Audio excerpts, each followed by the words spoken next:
सच्चे कर्म की जीत बहुत समय पहले की बात है।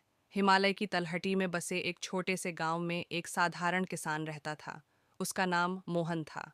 मोहन मेहनती और ईमानदार इंसान था, पर उसकी किस्मत अक्सर उसका साथ नहीं देती थी। दिन रात खेतों में काम करने के बावजूद उसकी फसल बार बार खराब हो जाती थी। गांव के लोग उसे ताना मारते, इतनी मेहनत करने का क्या फायदा जब भगवान ही तुम्हारे साथ नहीं है। मोहन चुपचाप मुस्कुरा देता और कहता, किस्मत पर नहीं, कर्म पर भरोसा रखना चाहिए।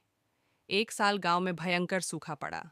नदियां सूख गईं, कुएं खाली हो गए और खेतों में दरारें पड़ गईं। गांव के कई किसान अपनी जमीन बेचकर शहर चले गए, लेकिन मोहन ने हार नहीं मानी। उसने रात दिन मेहनत करके पास की पहाड़ी से पानी लाने का छोटा सा नाला खुद ही बना दिया। गांव वालों ने उसका मजाक उड़ाया, "अ, तू तू अकेला क्या बदल लेगा?"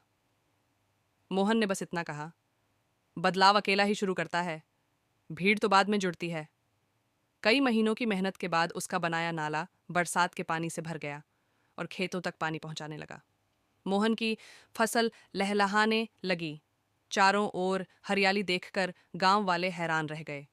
जो लोग उसका मजाक उड़ाते थे, वही लोग अब उससे सलाह लेने आने लगे। कुछ ही समय में मोहन ने न केवल अपनी फसल बचाई, बल्कि दूसरों के खेतों में भी पानी पहुंचाकर पूरे गांव को भूख से बचा लिया। गांव के बुजुर्गों ने एक सभा बुलाकर मोहन की सराहना की और कहा, तुम्हारी मेहनत और कर्म ने पूरे गांव को नई जिंदगी दी है। सच में, भगवान भी उसी की मदद करता है जो खुद की मदद करता है।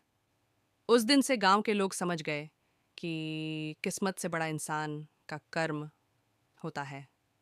कठिन समय में हार मानने से कुछ नहीं मिलता। सच्चा कर्म और लगातार प्रयास ही असली सफलता सतता दिलाता है।